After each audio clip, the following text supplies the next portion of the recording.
Welcome back. Welcome to 2023. On today's episode, Blacklists versus Whitelists. Who names these things? A blacklist, denied list, is just a list of items, but these items have previously been determined and associated with malicious activity. These items are to be blocked. Badness 5000.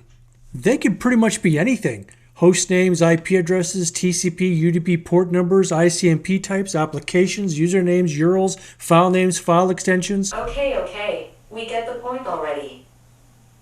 Blacklists are typically used in an intrusion detection prevention system or firewall to recognize and block activity.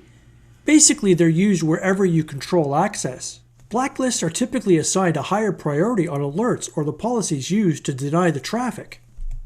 Dude, you log your blacklist traffic? Bonus points for systems that can automatically generate dynamic, time-based blacklists to temporarily block threats, or systems that can ingest well-trusted external dynamic lists so you don't have to manage those blacklists.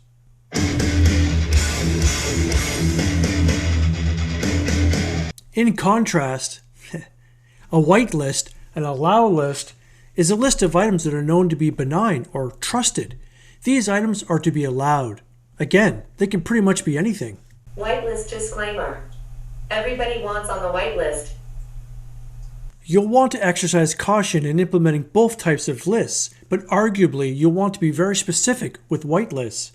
Think about tying protocols to specific ports or a specific sender's email versus the entire domain.